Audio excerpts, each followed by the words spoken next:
Чтобы сделать жидкий пластик, понадобится специальный растворитель, стеклянная баночка. Сейчас в него мы накрошим и зальем растворителем. Посмотрим, что станет через сутки, растворится ли пластик или нет. Так, для начала вот такими кусочками покрошу пластик. Не знаю его марку, но знаю, что он качественный. И если моя теория будет правильная, то этим пластиком можно будет ремонтировать какие-то детали, состоящие из того же пластика. Как видим, я немного накрошил пластика для эксперимента и сейчас залью его растворителем.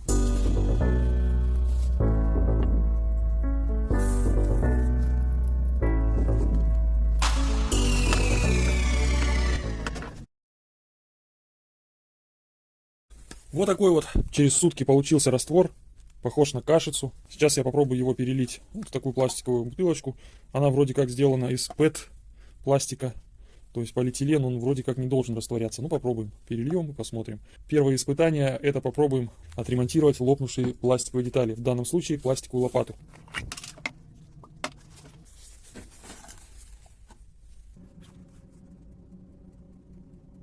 Вот такая вот консистенция получилась. Первым делом берем лопату. Как мы видим, вот в этом месте она треснула. Попробуем ее заклеить. Здесь, дальше. Вот здесь вот трещины с этой стороны и вот с этой стороны попробуем замазать. А там, когда высохнет, посмотрим, что получилось.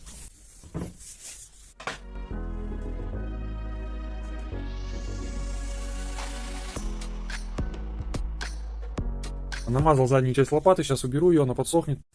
Следующим шагом, пока сохнет лопата, хочу попробовать нанести вот сюда в качестве краски на железный профиль.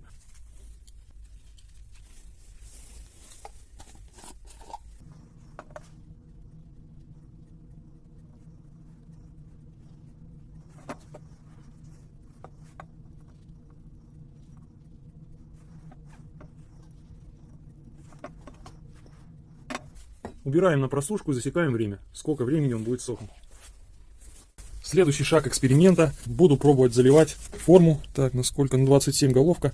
Хочу попробовать сделать барашковый болт из пластика. Как раз вот это будет в виде формы. Что мне понадобится? Вот такая вот шайба, кулочка на болт. Вот, помещаем болт сюда, вот по центру ровно. Затем залить эту полость. Ну и подождать, пока он высохнет.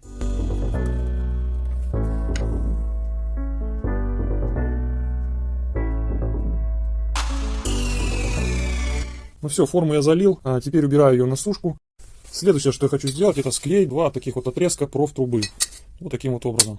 И потом проверить на разрыв, как они будут держаться.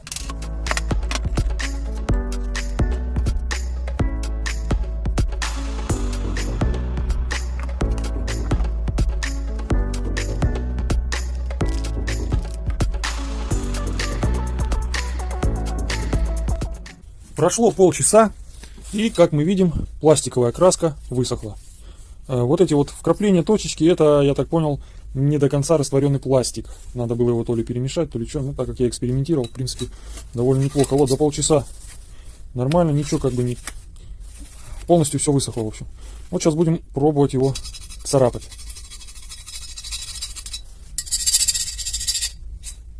Как мы видим, вот царапается легко. Ну и тут тоже есть небольшие царапины. Но эти царапины не до конца, они не глубокие. Довольно прочная структура получилась. Так что как краска, в принципе, пластик жидкий неплохой вариант. Металл покрашенный есть на тисках. И попробую его поцарапать. Вот, обычная краска, эмаль. Будем пробовать царапать ее. Вот, видите? Как видны царапины тут. И как видны царапины здесь. То есть, ну, разница прям ощутима. Здесь они намного глубже получаются. Из плюсов получается дешевле краски и держится прочней, чем обычная краска.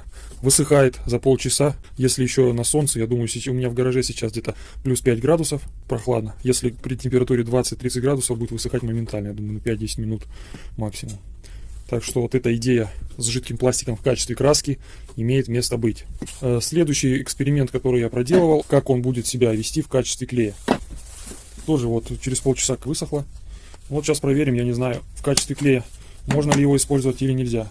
Ну как бы пока держит. Ну вот таким вот просто на отрыв довольно нормально так. Вот смотрите. Нифига, блин, ничего себе. Я даже не думал, что так будет прочно он держать. Ага. Ну вот получается, все-таки я его оторвал. И как видите, схватился он только по краям, так как прошло всего полчаса. Здесь он еще и жидкий. Можно было подождать сутки. Вот он еще жидкий. Я думаю, за сутки бы он неплохо схватился бы. Но опять же, склеивать железо это одно, а склеивать дерево это другое.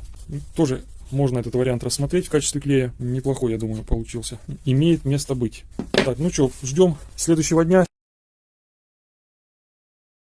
Так, ну на самом деле прошло сейчас уже около 2 суток. И я вам скажу так, что вот эта идея с заливкой пластика не сработала. Он не высох, я вот его вылил весь. Болт вытер. Ну, то есть, в принципе, он не засыхает, когда толстый слой. Получается, в качестве краски он классно засыхает, но когда толстый слой, он никак. На 2 суток я ждал и безрезультатно. Так что идея с заливкой форм в качестве жидкого пластика тоже не работает. Так, ну и следующая, третья, это вот пробовал я клеить лопату в качестве вот такого вот соединительного клея пластикового. Что получилось? Вот смотрите, вот эта часть довольно держится нормально. Получается, я ее залил пластиком внутри, трещину эту, и поставил на место. Все, держится хорошо. Так, ну и вот с этой стороны трещину я заклеил. Не знаю, как она. Пробую пошевелить. Пробую шевелить. Как вы видите, трещина не играет. То есть в качестве клея трещин на всяких пластиковых поверхностей этот вариант тоже работает. Так, ну а теперь посмотрим, что произошло с самим жидким пластиком через 2 суток. Ну, он как был жидкий, так он и остался. Ну, в качестве краски и в качестве клея он мне очень понравился. Каждый из вас покупает яйца, скорее всего, в таких же лотках. Так вот, не спешите их выбрасывать. Сегодня я вам покажу, как можно использовать данный лоток. Или, можно сказать, как грамотно его утилизировать в нужных целях. В первую очередь, нужно обратить внимание, что он изготовлен из вот такого вот материала. PS номер 6. Честно говоря, я не знаю, что это значит. Если вы знаете, напишите, пожалуйста, в комментариях. Теперь нужно удалить вот эту наклейку. Она не понадобится. К сожалению, полностью удалить эту наклейку не получается, так как сильно она приклеена. Принял решение просто ее вырезать обычным канцелярским ножом. Все, теперь вот что у нас осталось. Далее нужно его порезать на полосочки. Для этого беру обычные ножницы и приступаю к нарезке.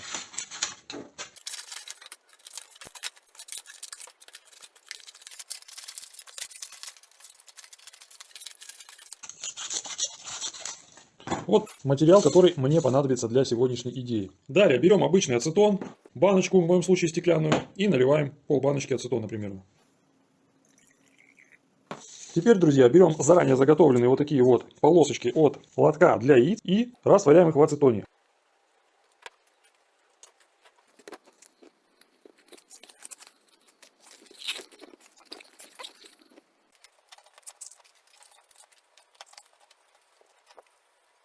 Вот что осталось от лотка для яиц. Теперь маленько все это размешаем и сольем лишний ацетон.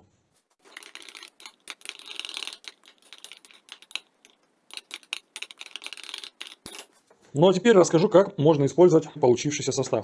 Например, у провода для зарядки телефона повредилась наружная изоляция. Эту проблему можно устранить, нанеся вот этот состав, и ваш кабель будет как новый. Давайте же это попробуем сделать и проверим после того, как он высохнет.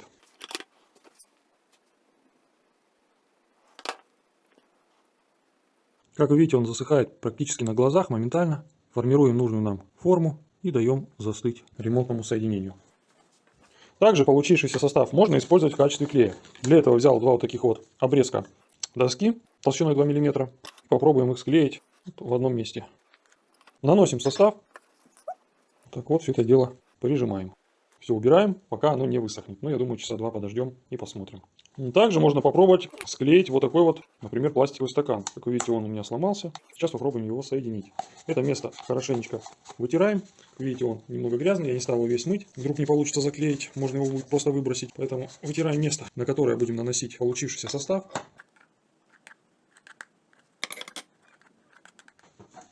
Так, ну и последнее, я хочу попробовать склеить 2 вот таких вот пластиковых пластиночки между собой. И посмотрим, что из этого получится.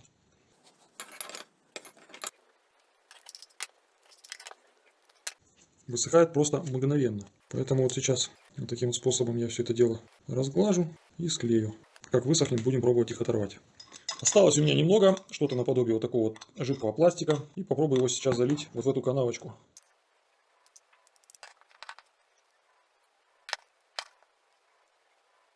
В общем, нанес, пускай высыхает. Примерно часа через 2 он уже должен застыть. Итак, друзья, прошло 2 часа. Давайте же посмотрим, что у нас стало с кабелем. Довольно прочное соединение, эластичное. Вот я его гну по-всякому. Ничего не трескается, ничего не ломается. То есть, в принципе, можете брать на заметку, для ремонта каких-то кабелей вполне подойдет. Но опять же, оплетка у всех состоит из разного материала, поэтому не факт, что к другому кабелю это подойдет. Но именно к моему USB кабелю этот вариант отлично подошел и залатал повреждения. Так, давайте теперь проверим 2 кусочка доски, которые я обрезал и приклеил. Попробуем их на изгиб. То есть вы понимаете, да, какая нагрузка идет, если они прогибаются.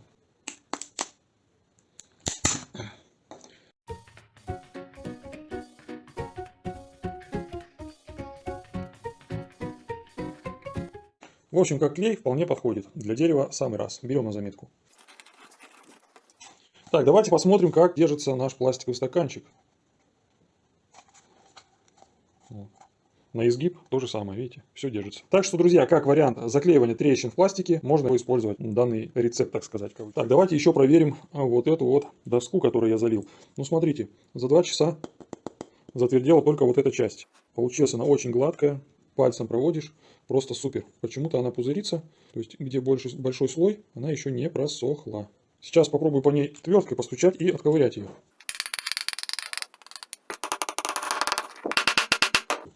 Ну, как бы вот, да, маленько потрескалась, но что самое интересное, похоже, как трещина от стекла, вот видите. Все равно пальцем она не берется. Вот, твердкой сковырнул. Ну, получается такая консистенция, чем-то похожа на стекло. Ну, тоже не до конца еще просохло, видите, она гнется. В принципе, как защитное покрытие, вполне даже неплохое. Он будет намного крепче держать, чем обычный лак. То есть имеет защитные свойства и надежней, ну, на мой взгляд, чем обычный лак. Ну и напоследок попробуем 2 вот этих пластиковых отрезочка расклеить. Но, честно говоря, что-то мне подсказывает, что они расклеятся без проблем, потому что, когда я наносил клей, он как-то отставал. То есть он даже, можно сказать, как вот вода скатывается капельками, когда на масляную поверхность ее наносишь. Так и тут. Такое ощущение, что этот пластик чем-то покрыт был. Поэтому я больше чем уверен, видите, он, ну, как бы вот так вот. Он даже еще не высох. Вот видите, он просто еще не высох.